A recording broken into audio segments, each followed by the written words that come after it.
श्रीमान नरेंद्र मोदी जी के प्रति हृदय से कृतज्ञता ज्ञापित करता हूं, जिनके कारण ऐतिहासिक शहर श्रीनगर को पहले खेलो इंडिया वाटर स्पोर्ट्स फेस्टिवल की मेजबानी का अवसर मिला है। माननीय मंत्री जी का भी मैं श्रीनगर में अपनी ओर से और आप सबकी ओर से हृदय की गहराइयों से स्वागत करता हूं। मैं समझता हूं हम सबके लिए ये गौरव का क्षण है। मैं अपने सभी अतिथियों को जो देश के कोने कोने से आए हैं उन्हें आमंत्रित करता हूं, वे जम्मू कश्मीर के आतिथ्य का आनंद लें। 2 कॉम्पिटिटिव स्पोर्ट्स काइकिंग, कैनोइंग एवं रोइंग तथा 3 demo sports water skiing, dragon boat race और शिकारा स्प्रिंट तथा जम्मू कश्मीर के अद्भुत अलौकिक प्राकृतिक सौंदर्य का भी आनंद उठाएं। वैसे सच कहा जाए तो पिछले कुछ हफ्तों से प्रकृति जम्मू कश्मीर की एक बड़ी परीक्षा ले रही है। किश्तवाड़ और कठुआ ने भीषण प्राकृतिक आपदाएं झेली हैं। पीड़ित परिवारों के प्रति मैं गहरी संवेदना व्यक्त करता हूं और सभी पीड़ित परिवारों से कहना चाहता हूं कि जम्मू कश्मीर प्रशासन, सरकार और भारत सरकार आपके पुनर्वास के लिए पूरी तरह से प्रतिबद्ध है। अगले 2 दिन 22 और 23 अगस्त को हम डल लेक की लहरों पर खेल उत्कृष्टता का जश्न मनाएंगे और उसका सम्मान भी करेंगे। अगले 2 दिन पूरा देश खिलाड़ियों के स्किल, पैशन और इंड्योरेंस के साथ साथ सबसे बढ़कर उनके साहस का भी साक्षी बनेगा।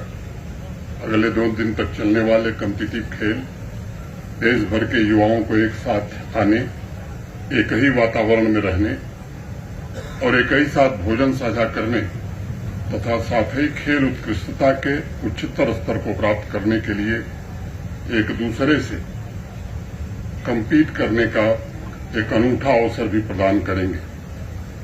पहला खेलो इंडिया वाटर स्पोर्ट्स फेस्टिवल मैं मानता हूं कि भारतवर्ष की उस मूल भावना को कायम रखने और उसे रिन्यू करने का है जो सभी लोगों के बीच शांति, समानता और मैत्री को बढ़ावा देना चाहती है। डल के किनारों से अगले 2 दिन यही स्पिरिट देश के हर हिस्से में पहुंचे, ये मेरी कामना है।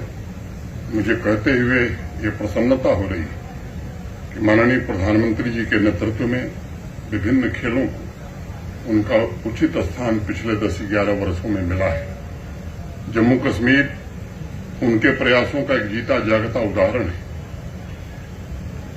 खासतौर से पीएमडीपी के अंतर्गत जो फंडिंग हुई जम्मू कश्मीर के स्पोर्ट्स इंफ्रास्ट्रक्चर के लिए, मैं कह सकता हूं कि शहरी और ग्रामीण क्षेत्रों में अनेक उत्कृष्ट स्पोर्ट्स इंफ्रास्ट्रक्चर पीएमडीपी के तहत हम बना सके और लगभग 20 जिलों में ऐसा इंफ्रास्ट्रक्चर तैयार हुआ है जिस पर हमें खुशी है।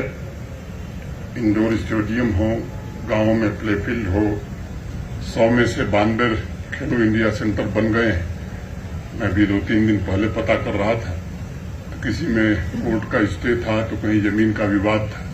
वो 8 जो सेंटर बचे हैं वो भी जल्दी बन जाएंगे, ऐसा मुझे बताया गया। और इसके कारण एक vibrant sports ecosystem Jammu Kashmir में तैयार हुआ है जो यहां के युवाओं के संकल्पों और सपनों को साकार कर रहा है। एक व्यापक स्पोर्ट्स कल्चर भी पिछले कुछ वर्षों में जम्मू कश्मीर में विकसित हुआ है। यहां बच्चे हों, युवा हों, हर स्तर पर जम्मू कश्मीर की स्पोर्ट्स काउंसिल हो, स्कूल कॉलेज हो या स्पोर्ट्स डिपार्टमेंट हो, खेलने को काफी प्रोत्साहित किया है। पिछले 5-6 वर्षों में जहां 3 से 4 लाख लोग स्पोर्ट्स की विभिन्न डिसिप्लिन में पार्टिसिपेट करते थे, वो बढ़कर के अब 30 से 40 लाख हो गया है। ये बड़ी प्रसन्नता की बात है। वाटर स्पोर्ट्स के अलावा hockey, volleyball, football, basketball, cricket, winter sports के लिए अनेक मॉडर्न स्पोर्ट्स फैसिलिटी और कोचिंग की व्यवस्था यहां हो सकी है। जम्मू कश्मीर की युवा पीढ़ी आगे बढ़कर अपने सपनों को पूरा करे और अंतर्राष्ट्रीय टूर्नामेंट में जम्मू कश्मीर का और भारत का नाम रोशन करे।